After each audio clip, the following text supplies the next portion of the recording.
Well, good morning. I've had a bit of an existential crisis this week, asking the question, why does God hate soccer so much? Now, truthfully, many of us on staff have actually recorded the game and have no idea what happened, so if you're here and you do know what happened, please do not say anything to any of us for the entire morning. You would make my day, and I would love you a lot more than I already do, and I'm not even kidding a little bit.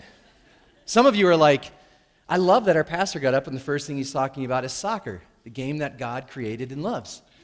Some of you are like, why is this guy talking about soccer? Because everyone who actually cares more about that isn't here. Either way, please don't say anything. We would deeply appreciate it. Anyway, with that said, if you've been with us over the last several weeks, this is our fourth Sunday of Advent. And we've been looking at Matthew chapter 1 and Matthew chapter 2 at the 5 dreams that Matthew talks about in his gospel surrounding the birth narrative of Jesus. And this morning, I want to go all the way back to the very beginning of Matthew to give us some context as to how he frames this entire gospel from the very beginning. Now, there's one word I'm going to ask you to remember this morning, and it's the only word that is the correct answer to any question I will ask you, and it is the word kings. Say kings. Kings, yes. Now, as we're talking about kings, I want you to think about what comes to mind when you have the image of king. It's a bit of an archetypal image. It's something that gives us something in our mind to think about.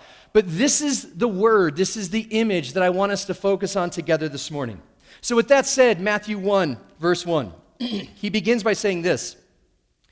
This is the genealogy of Jesus, the Messiah, the son of David, a son of Abraham. Now, if you're reading this in the first century context and you are a Jewish recipient of this gospel, which are the people that Matthew wrote to, you realize Matthew from the start is making an incredibly bold claim.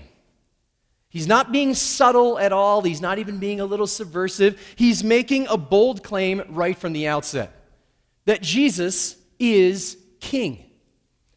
He says this by first saying this is about Jesus the Messiah. Now, the Messiah is an English word that we take from the Greek, that they take from the Hebrew, that simply means anointed. And in the ancient context, if you were someone who was anointed, what that meant is that you were king. Not just king, but that you were chosen by God to lead. And for the Jewish people in Matthew's time, they were longing for and waiting for and crying out for the Messiah. And they were doing so because the Messiah was the one who was prophesied and predicted who would come to the people of Israel and overthrow their oppressor, which in this context is the people of Rome or the Roman Empire. And that the Messiah would liberate them and free them and allow them to live as free people in their land. And many scholars say that actually in Jesus' day, this longing for Messiah was at fever pitch. That historically, this was the time that people anticipated the Messiah more than any other time. That's not the only claim, though, that Matthew makes about being a king. He also says son of David. Now, if you know about King David was written about in 1st and 2nd Samuel, and he was considered the greatest king of all time in the history of the Israelite people. He was a king who was a warrior. He was a king who expanded their territory. He was the one who went up and captured this city that was renamed Jerusalem. He was the one who built a palace. He wanted to build a temple for God, but his son Solomon did after that. But this idea of son of David is important because after Israel fell to the hands of the Babylonians and the Persians, what we learn is that the people began waiting for another son of David to rise up and be king. Why were they waiting for this? Well, because God spoke to David through the prophet Samuel and said these words, "Your house and your kingdom will endure forever before me. Your throne will be established forever." You see, what they believed is that there would one day come a son of David, this anointed one, this Messiah, this king, who would come and as a descendant of David would not only liberate the people, but his throne would be established forever, that never again would the people of Israel fall under oppression. So Matthew, right from the beginning, is making a claim about Jesus that he is king. What is Matthew 1 about? Kings. You guys, I said it's the only, some of you are like preconditioned. You're like, no, the answer is always Jesus. Well, it kind of is. It's just that Jesus is king. What is Matthew 1 about? Kings, yes. Now, Matthew chapter 2, verse 1. We looked at this a few weeks ago. It says this, after Jesus was born in Bethlehem in Judea, during the time of King Herod, Magi from the east came to Jerusalem and asked, where is the one who was born king of the Jews? We saw his star when it rose and have come to worship him.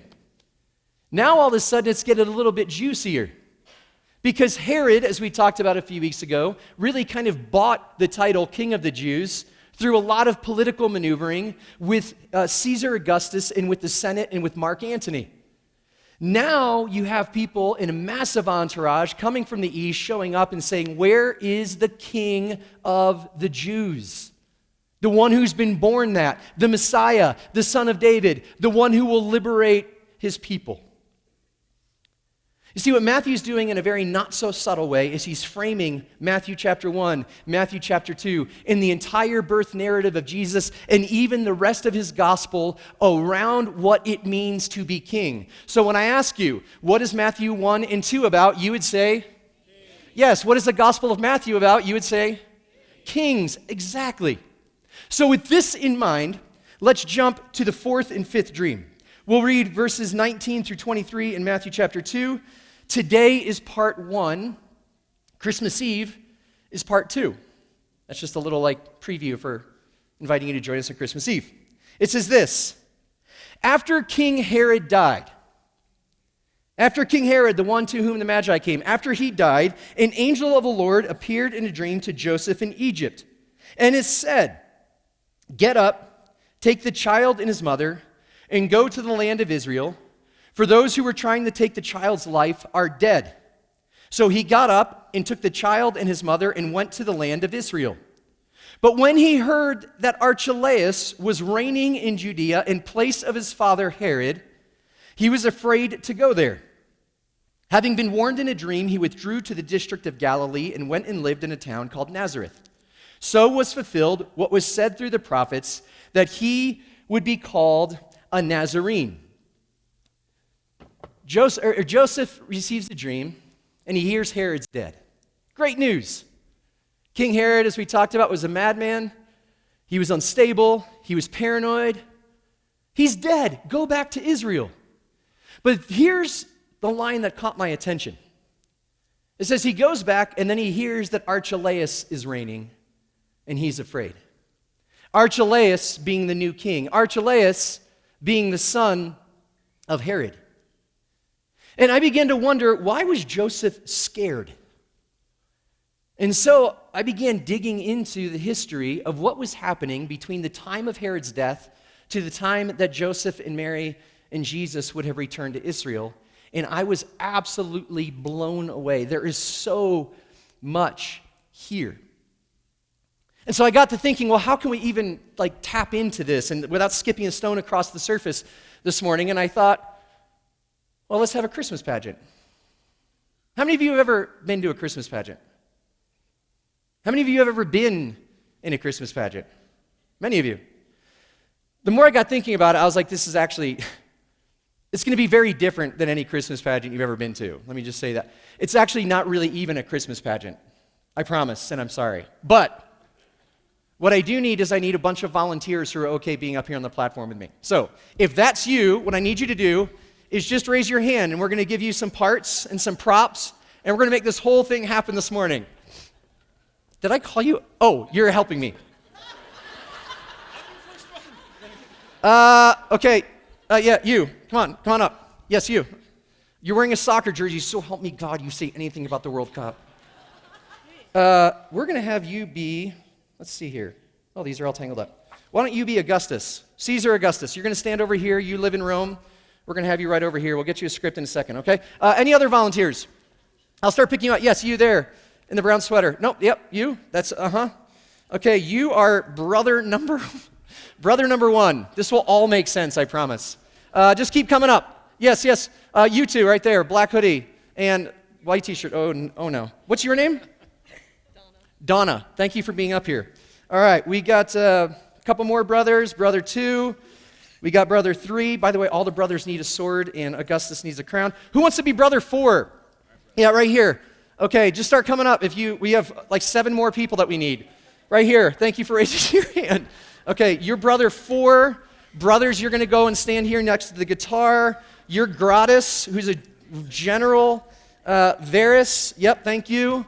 All right, look at this. You're Judas, not the one who betrayed Jesus, but he does die in the end. Spoiler alert. Simon, Ethranges. Who's Ethranges? We need a couple more people. Yep, right here in the black. Thank you. You got volunteered by your wife. This is the most difficult name to pronounce. The good news is that, by the way, you need to put these on. Yeah, I know they're really big name tags. We had Flava Flav design them. So I need an Antipas. Any Antipases in the house? Yes, back here in the pink shirt. One more. And, oh, yes, you are Archelaus. You're kind of the star of the show. You need to know that what's written about you is pretty brutal and dark. Okay, now, we need swords over here for all the brothers. And Thranges needs a sword. Judas and Simon and Varus and Gratis need a sword. Right. Here, well, I'll help you out here. Thank you. And then, let's see. Judas and Simon, you're over here. All the Roman people, you're over there. We're good. Yep, Gratis over there. Okay, perfect. And Thranges, Augustus, you're over here in Rome. All right, now, here's what else we need is we are going to need a narrator. I'm the narrator. Okay, I guess that means that we don't I am the narrator. Okay, I suppose that we don't need anybody to volunteer. I am the narrator. All right, I think we understand that now. I am Okay. the narrator. Well, thank you. So what I was going to say, I'm trying to get this sorted out, and you just keep doing your thing. And so all I was going to say is what we actually need. I am the narrator. Okay, we understand you're the narrator very much. You're welcome. Now, you're already wondering, how is this going to work? And I want to be really honest with you. We have no idea. But if you're already thinking to yourself, this feels bonkers chaotic, that's kind of the idea. If that's all you take from this whole thing, perfect. So, I do want to say this to you. Anything that you see or hear this morning is actually 100% factual, other than the outfits and probably the swords. But it's actually taken like all the In the year 4 BC, 2 years after Jesus was born. Okay, hey, this is not, listen, this is not a movie preview. So it's a kids program. Kids program. Yeah, okay. In the year 4 BC, 2 years after Jesus was born. Okay, now listen, not like Disney TV. Like, can you just, like, you're In the year 4 BC, 2 years after Jesus was born, King Herod the Great was on his deathbed. In his weakened condition, 2 popular, influential Jewish teachers encouraged their students to stand against Herod, and they had an idea of how that could be done. Years before, Herod had set up a large golden eagle on the great gate of the temple in Jerusalem, in violation of the second commandment, "Thou shalt not make any graven image." So these teachers told their students to tear the golden eagle down. At first they were hesitant, but then they heard a rumor that Herod had died. So in the middle of the day, they tore the eagle down. But the problem was, Herod was not dead. He was mostly dead. Herod's soldiers stormed the temple and captured 40 of them, including the teachers, and marched them to Herod's palace in Jericho. As they stood in front of Herod, they were asked about what transpired in the temple, and they proclaimed with one voice to Herod, Yes, what was contrived, we contrived, and what has been performed, we have performed it, and we did it with virtuous courage, for we have given our assistance to those things which were dedicated to the majesty of God. Hey, less Middle Earth. Okay? More Middle East. I am the narrator. Also, it's 2022. I'm not going to do a Middle Eastern accent. wonder why we did it, it is because we respect the law of Moses, which is more worthy of obedience than anything you command.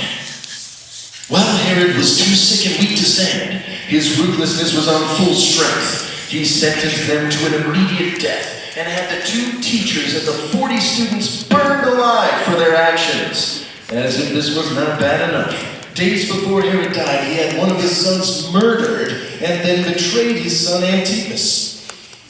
While Herod willed years earlier that Antipas would succeed him on the throne, in the waning days of his life, he willed that Archelaus, not Antipas, would be the next king. Then Herod breathed his last and died. Archelaus, the heir to the throne, planned an incredible funeral filled with pomp and circumstance and mourned for 7 days for the king. However, Antipas accused his brother of not really mourning, but partying at night with his friends. You know, Archelaus, I get that you're happy you would be king, but you didn't want to wait a week to celebrate out of respect for the dead? And the rift between them is just beginning. Now the 7 days of mourning were over, and when some wanted to make Archelaus king, he refused, saying, I will wait for the crown to be placed on my head until I can go to Rome, so that Caesar Augustus himself can make me king. Archelaus then went up to the temple in Jerusalem and sat on a golden throne on a large platform. He called the people to him and said, What do you want me to do for you? Ask me anything, I will be your king. The people asked for many things, and Archelaus was quick to honor their requests until they insisted he make things right with those who were a part of burning those who tore down the eagle. In response, Archelaus said, I will do no such thing. Those who were burned to death got what they deserved. And this is where things got crazy. Not long after, during the Feast of Passover, faithful Jewish people came to the temple and loudly lamented the death of those who tore down Herod's golden eagle. This made Archelaus nervous, so he sent troops to quell a possible rebellion. His plan did not work. A fight broke out, and 3,000 Jewish people were slaughtered. Archelaus decreed the rest had to go home, and he canceled Passover. Not the best start for someone who wants to be king. After this, Archelaus realized he needed to go to Rome immediately to be named king before anything else happened. So he sailed with trusted friends and family for Rome. What Archelaus did not know is that Antipas was also headed to Rome to ask Augustus to make him, not Archelaus, king. I will ask Caesar Augustus myself and tell him my dad always wanted to be king way before Archelaus. Antipas and Archelaus arrived in Rome and pleaded their case before Caesar. Caesar listened to them both until Archelaus threw himself on the ground and pleaded, Make me king! Caesar was moved by Archelaus and said, I am leaning in favor of granting you the kingdom. I just need some time to think about how much of it I will give you. Just then, a dispatch came from Varus, the governor of Syria. Dear Archelaus, all hell has broken loose in Judea in your absence. Sincerely, your friend Varus. P.S. I hear Rome is lovely this time of year. Indeed. The historian Josephus tells us, At this time there were 10,000 other disorders in Judea, which were like tumults because a great number put themselves into a warlike posture. While the brothers were in Rome arguing for who should be king, wars broke out all over the place because several Jewish fighters believed they should be king. The first who wanted to be king was Judas of Galilee. He said, I should be king. I have the ambitious desire of royal dignity, and I am big and strong.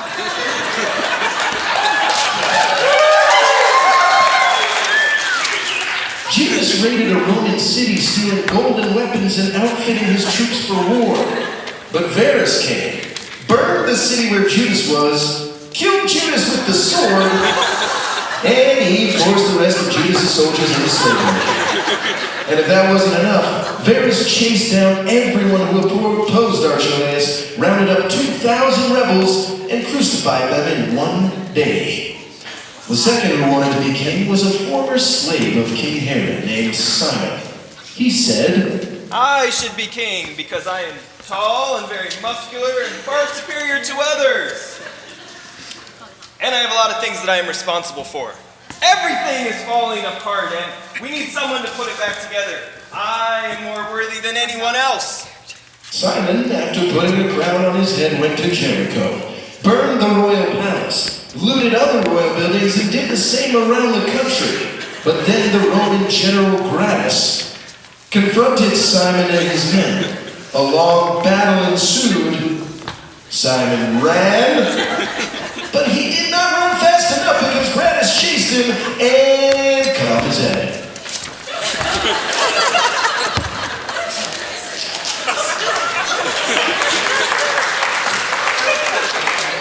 The third who wanted to be king, please note this is almost over, really. There were just a lot of people who wanted to be king, and it's important for us to get the point this morning. Anyway, the third who wanted to be king was the Thronges. I'm the narrator. He said, I should be king. I know I come from an unknown family, and that I am not wealthy, and that I am an uneducated shepherd, but that no one knows who I am. But they will know because I have a very particular set of skills that I have acquired over a very long career. Like Simon, he put a crown on his head and created a council to help him rule. The chiefs of that council were his 4 brothers. They all ruled over their own bands of soldiers. They fought battles all over Israel, killing, looting, and burning as they went. Finally, one brother was confronted by Gratus, who killed him. By this time, Archelaus was back in Judea. He took one brother prisoner, and another brother surrendered to Archelaus in peace. The final brother died in a fierce battle led by the Romans, and no one knows exactly who killed him. As for Thronges himself, no one knows. He ran, got away, and some say he's still running today.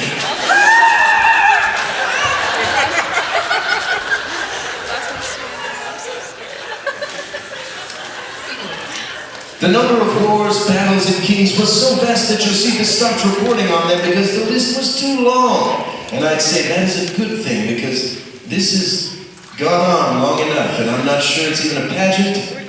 In summary, in those days, it was endless bloodshed, battles and wars, burning of cities, crucifixions by the thousands, betrayal, people making themselves kings, kings being assassinated, and families being torn apart by a lust for power. And no one lived happily ever after because a lot of them died. Or were severely maimed and lived with significant physical limitations as a result. Merry Christmas, everyone!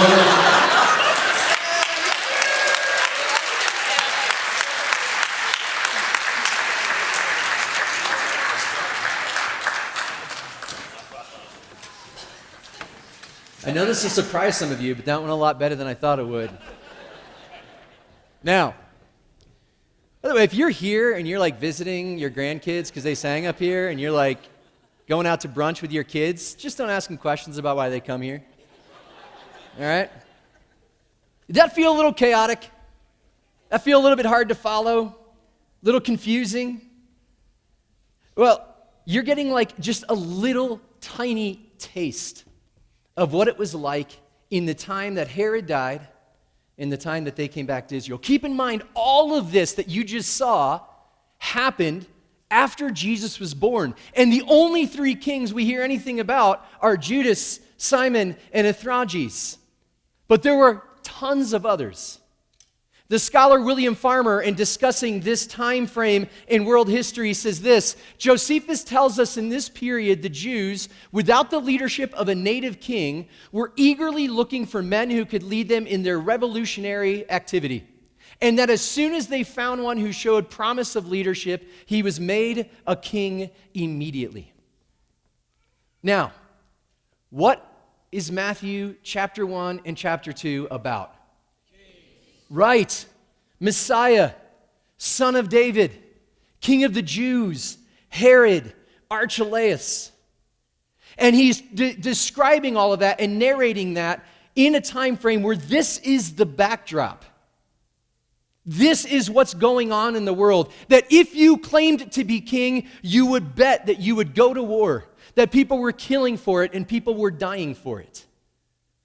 This is what's happening. This is what Matthew is stirring in his readers.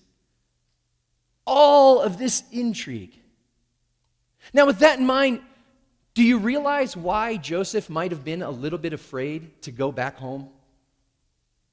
Because Archelaus is the one who begins rounding up all of these characters that are claiming to be king. He is the one who has people under his command that are crucifying 2,000 people in one day. And keep in mind that Joseph and Mary would have gone back to Bethlehem. Bethlehem was a very, very small town that was just south of Jerusalem by about 5 miles. And all of everything that had happened with the Magi would have happened maximum 3 years before all of this began happening. You know how small towns are if you've been from one. Because what happens is when you have a major disruption in that town, everyone talks about it for the rest of their lives. If you were good at varsity basketball in high school, you could be 68 and people would be like, I remember when Roger used to shoot hoops, right? Because everyone remembers. You have an entire entourage from the east that shows up looking for the king of the Jews. Just a couple of years before, people would have remembered. People would have remembered the slaughter of the children commanded by King Herod out of his own fear, and they would have known that Archelaus' own family described him as brutal and tyrannical. So you have a dream. And the angel in the dream says, hey, King Herod has died. It's safe for you to go back to Israel with your king son and your wife. And when he does, he hears Archelaus is ruling, and he's afraid.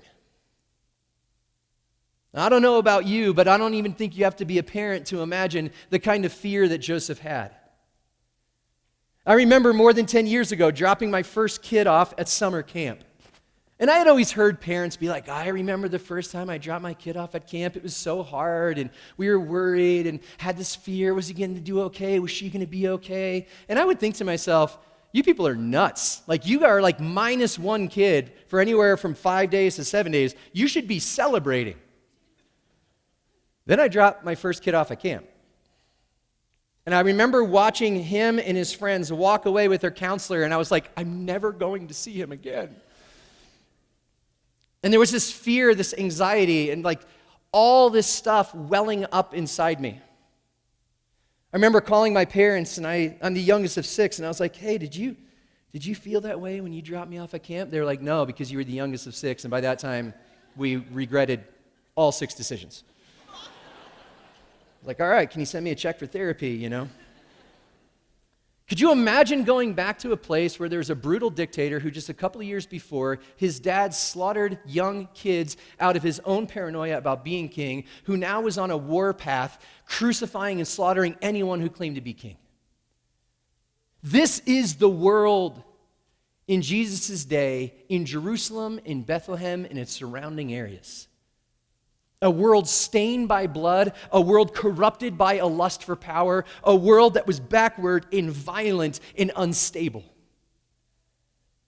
And as I was reading all of this history and reading about all of this intrigue and reading about all of these murders and reading about people disappearing and running and dying and battles and everything else, this thought started to come over me as I was reading. I was overwhelmed at this thought. This is the world that our king came into. I mean, he could have been born in an area of the world that was a lot safer. He could have come into this world through another woman in another place, in another context, where this threat was not literally on their shoulders. But this is the world he came into. This world of violence and war and brutality. And that wasn't the only thing that overwhelmed me. The thing that overwhelmed me was how he came into this world. He didn't come in like Archelaus and Antipas, who were in front of Caesar Augustus arguing their point about who should be king. He didn't come in like Judas or Simon or Thronges, who took up a sword and declared themselves to be king because of their physical stature, which, by the way, is in fact true, and then went on a warpath and slaughtered Romans and burned buildings. No, he came in as a baby, as an infant. He came in as a part of a people who at that time were oppressed by a global military superpower that we call Rome, who had their boot firmly on the neck of the people of Judea. He came in as a child, dependent for food and sustenance by the breast of his mother, who was needing 24/7 care by adults, diapers changed, who had to be put to sleep, who woke his parents up in the middle of the night, who had to be cradled and rocked, who was burped after he ate. This is how he chose to come into the world, this world of bloodshed. And not only that, he came into the world born to this mom and dad. This father who was told, hey, don't be afraid to take Mary home to be your wife, and in saying yes to that, violated his religious upbringing. We could say it this way: he did not obey the Bible. He's born to this mother who's an unwed Jewish mother who's found to be pregnant. She's also from a small town. You can imagine the rumors. She too would have been considered one who violated her religious tradition. He's born into this context and born to parents who would have been on the fringes of their faith. And now he has a father who's rightly afraid and powerless to do anything about it. He's born to a mother who, while incredibly courageous to say yes to God, in her context is seen as powerless. He's born into stark vulnerability and into poverty and into a family on the fringes of their religious tradition. To a family who were refugees, who had to flee political violence, running down to Egypt, which is a wealthy superpower of its day. And as I'm sorting out all of this history and reading about all of these characters and reading about all of these battles, the thing I couldn't escape was how often we and I picture the Christmas story.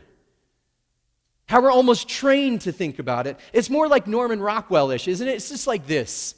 Apparently they had really good lighting in caves in the first century. Apparently everyone was really white in the Middle East.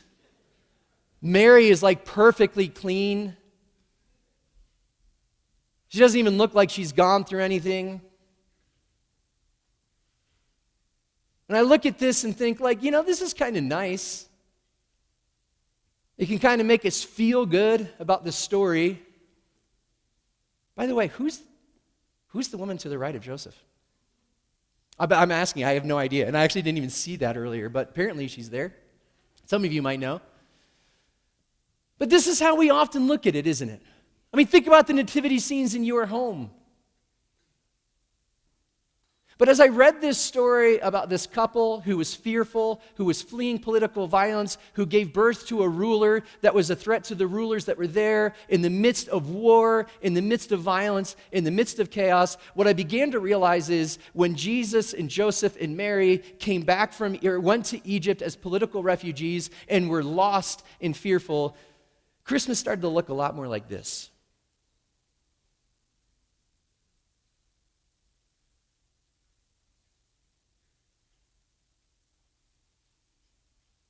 It's a story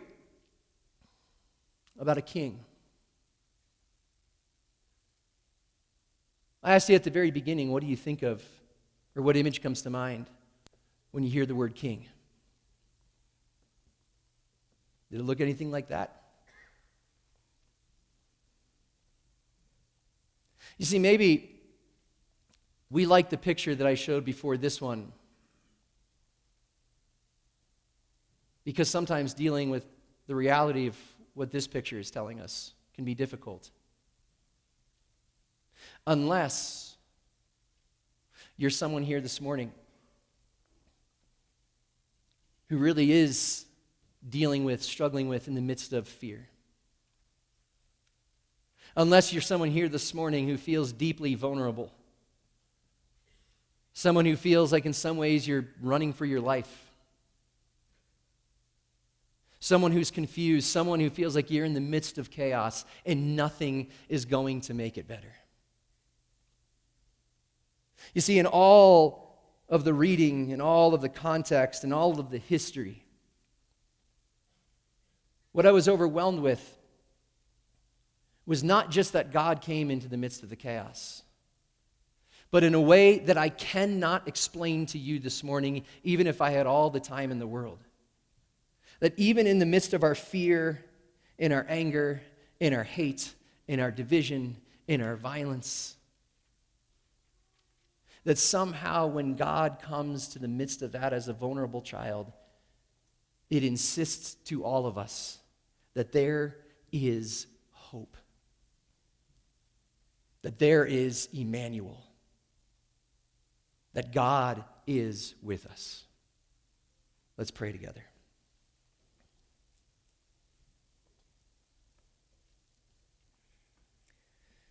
God, we thank you that the gospel writers don't sanitize things when they tell your story. Forgive us for the ways that we've attempted to do that over the years to make your story more palatable and less challenging. I ask that for those of us here this morning who are in a place that feels chaotic, a place that feels fearful, a place of disorientation, that you would cause us to see the way you enter our worlds, both then and now. Not with power, not with a show of strength, but in vulnerability and in weakness, in love and compassion. Would that allow us to see that even though our circumstances may not change in a way that we cannot explain, we are invited to trust that we can hope. We pray these things together in the strong name of our King Jesus. And all of my friends said together, amen.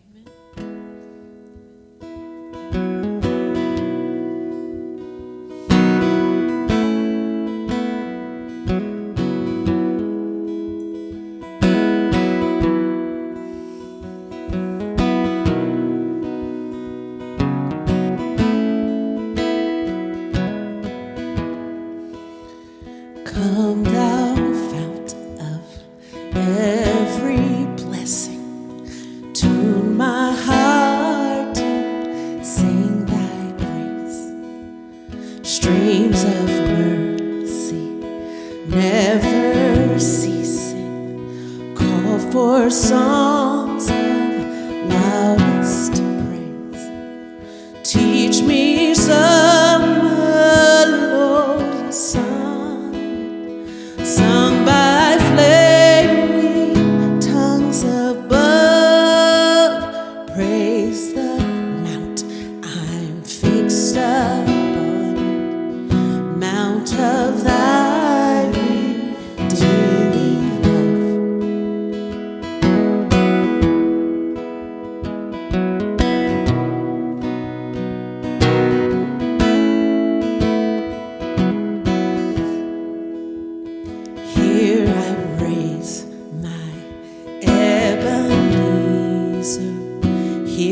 Daily I'm constrained to be. Let thy goodness like a fetter bind my wandering heart to thee. Prone to wander, Lord, I feel. Prone to leave the God I love. Here's my heart, Lord, take and seal it to thy courts above. Here's my heart, Lord, take and seal it for thy courts above.